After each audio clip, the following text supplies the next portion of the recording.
అండి. నేను మీ రాఘవరావుని. ఈ తెలంగాణ మేధావులు, తెలంగాణ జర్నలిస్టులు, తెలంగాణ వ్యక్తులు తెలంగాణ జాతి అని మాట్లాడతారు. వీళ్ళు పవన్ కళ్యాణ్ గారు కబ్జా చేశారని ఆ రఘు కాళోజీ టీవీ ద్వారా అతను మాట్లాడతాడు. తెలంగాణ జాతి సొమ్ము కాజేసిన పవన్ కళ్యాణ్ 500 కోట్ల ఆస్తట అది కాజేశాడని. ఒక్కడితో ఒకడు పనికిమాలి అందరూ వచ్చి చేశారే. ఆఖరి కవిత కూడా సిగ్గు వదిలేసి ఒక సారా రాణి ఢిల్లీలో దగ్గర 5 నెలలు 6 నెలల్లో జైల్లో తిహార్ జైల్లో ఉండొచ్చి ఆవిడ కూడా మాట్లాడితే ఇంకేం చెప్తాం మనం. ఈ యొక్క డ్రగ్ స్కాండిల్లో ఇవన్నీ ఉండి మనుషులు వీళ్ళు నీతులు చెప్తే ఎట్లా మనకి తప్పు కదండి అది. వీళ్ళు కోడికి చెరువు కబ్జా చేశాడు పవన్ కళ్యాణ్ చెప్పాడు క్లియర్గా.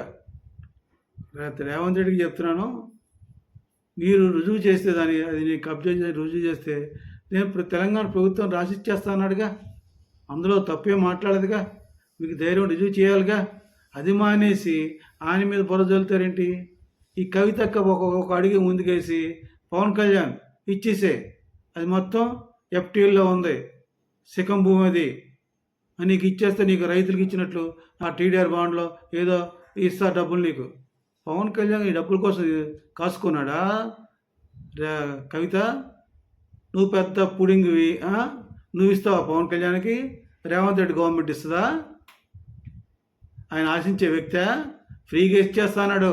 రుజువు చేస్తే, తప్పు చేశాను రుజువు చేస్తే ఆ మొత్తం భూమి తెలంగాణ ప్రభుత్వానికి రాసిస్తా అన్నాడు. అది యాదికి లేదా? జర యాది తెచ్చుకో. ఈ నీతి మానేసే. నువ్వు మాట్లాడతావు, నీతి తక్కువ వ్యక్తివి నువ్వు. నీ వ్యక్తులే కదా అందరూ, దరిద్రులందరూ వెళ్ళిపోయి ప్రైవేట్ భూముల్లోకి వెళ్ళిపోతారా? అలా వెళ్తారా? టీవీలు పెట్టుకు వెళ్ళిపోతారా? కెమెరాలు పెట్టుకు వెళ్ళిపోతారా? సిగ్గుసారం ఉండొద్దా? మన రంగనాథ్ చెప్పాడే క్లియర్గా. 3 డిపార్ట్మెంట్లు వెళ్ళినట్టు అక్కడికి.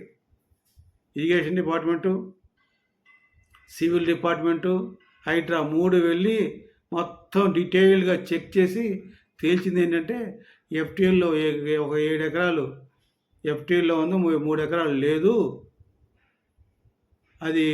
అది అందులో కూడా ఎక్కడా కూడా ఆయన మట్టి తోలలేదని స్వయంగా హైడ్రా కమిషన్ చెప్పాడు.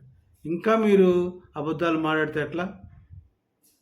ఏరా, ఎప్పుడైనా మీ బతుకులకి ₹1 తెలంగాణ ప్రజలు, తెలంగాణ సొమ్ము, తెలంగాణ జాతి సొమ్ము అని మాట్లాడతారు కదా. మీరు ₹1 తెలంగాణ ప్రజలకు ఇచ్చారా? మీరు కవిత నువ్వు ఇచ్చావా?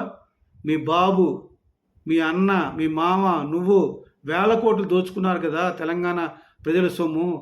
మీరు ఎప్పుడైనా తెలంగాణ ప్రజలకు ₹1 కోటి ఇచ్చారా? చెప్పండి. ఇప్పుడు తెలంగాణ కోసం ఎంతోమంది బలిదానం అయ్యారు కదా, వాళ్ళ కుటుంబాలకు ఎప్పుడైనా ఒక పైసా ఇచ్చారా మీరు మాట్లాడతారు. పవన్ కళ్యాణ్ గారు కూడా ఈ తాతగారి సొమ్ము మీద ఉన్నట్టు తాతగారి సొమ్ము ఇచ్చేసేట. ఆయన కష్టాన్ని కొనుక్కున్నాడు. తప్పు చేస్తే ఒప్పిస్తే, తప్పు చేసినట్టు రుజువు చేస్తే ఫ్రీగా ఇచ్చేస్తాడు తెలంగాణ ప్రభుత్వానికి. అది చేత కాదు, అది మానేసి ఇచ్చేసేయాలట. ఈ తాతగారు సొమ్ము అది. పనికి మాలిన వ్యక్తి నువ్వు. పవన్ కళ్యాణ్ గారు ఆంధ్రప్రదేశ్లో కౌలు రైతులకి 30 కోట్లు ఇచ్చారు. 3,000 మందికి ఒక్కొక్క కుటుంబానికి 1,00,000 చెప్పున. మీ తెలంగాణ ప్రభుత్వానికి కింద సంవత్సరం వరదల్లో ₹1 కోటి ఇచ్చాడు. ఆంధ్రప్రదేశ్లో 5 కోట్లు ఇచ్చాడు. ఏంటి, రాష్ట్ర ప్రభుత్వం 2 కోట్లు, 300 పంచాయతీలకి ఒక్కొక్క పంచాయతీకి 1,00,000 చెప్పున ఇచ్చాడు. అంత దానంతో ఉన్న వ్యక్తి, ప్రజలకు సేవ చేసే వ్యక్తి, ప్రజల దగ్గర ఏమి ఆశించిన వ్యక్తి, ప్రజల కోసం పనిచేస్తున్న వ్యక్తిని పట్టుకుని మీరు ఇంత దారుణంగా బిహేవ్ చేస్తారా? నాకు అర్థం కావట్లేదు. తెలంగాణ జనసేన నాయకులారా, వీళ్ళ మీద మీరు ఖచ్చితంగా డిఫేమ్ కేసు వేయండి, పర్మిషన్ దావా వేయాలని నేను కోరుతున్నాను. ఖచ్చితంగా ఈ ఎదలకు బుద్ధి చెప్పాలి. ఇవాళకి బరి తెగించి మాట్లాడుతున్నారు. ఇటువంటి బరి తెగించిన వ్యక్తులకి ఖచ్చితంగా ఆ వరంగల్ భద్రకాళి అమ్మవారు కావచ్చు, లేకపోతే ఆ బోనాలమ్మ కావచ్చు, ఎవరైనా కానీ ఖచ్చితంగా శిక్ష వేసి నార తీస్తుందని ఈ కొండగట్టు ఆంజనేయ స్వామి సాక్షిగా ఆ యొక్క బీఆర్ఎస్ నాయకులు, వాళ్ళకి సపోర్ట్ చేస్తున్న ఈ యొక్క కుచితమైన టీవీ ఛానల్స్ ప్లస్ మేధావులు ప్రజలకి ఏదో ఉపయోగపడతాం మేము పోరాటం చేస్తామని చెప్పి దరిద్రులందరికీ నేను హెచ్చరిస్తున్నాను. ఒరే రఘు, కాళోజీ నారాయణరావు గారు ఎంత గొప్ప వ్యక్తిరా. ఆయన పేరు టీవీ పెట్టావు, ఇంత దరిద్రమా? పెట్టుకో, కవిత టీవీని పెట్టుకో, కేసీఆర్ టీవీని పెట్టుకో, అంతేగాని ఆ కాళోజీ నారాయణ గారు పేరుని చదవగొడతారా? నువ్వు చేసే తప్పుడు పనులకి ఆయన ఎందుకు కాళోజీ నారాయణరావు గారు తెలంగాణ కోసం ఎంతో చేశారు. మీరేం చేశారు? తొక్క చేసింది ఏం లేదు. ఆయన పేరు కాళోజీ టీవీ అని పెట్టి ఆయన పేరు నాశనం చేస్తారు దుర్మార్గుడా. ఏం బతుకురా నీ బతుకు, ఏం పుట్టకరా నీ పుట్టక. ఛీ! తెలంగాణ ప్రజలారా గుర్తుంచుకోండి, ఇటువంటి దుశ్శాసనలు, దుర్మార్గులు, దుష్టులు తెలంగాణ ప్రజల్ని, తెలంగాణ యువతని మోసం చేస్తున్నారని, దగా చేస్తున్నారని, మిమ్మల్ని ఇబ్బందులు ఇంకా పెడతారని మీకు తెలియజేస్తున్నాను. మీరు మేల్కోవాలి, మీరు మేల్కోవాలి, మీరు మేల్కొని జనసేనని నమ్మండి.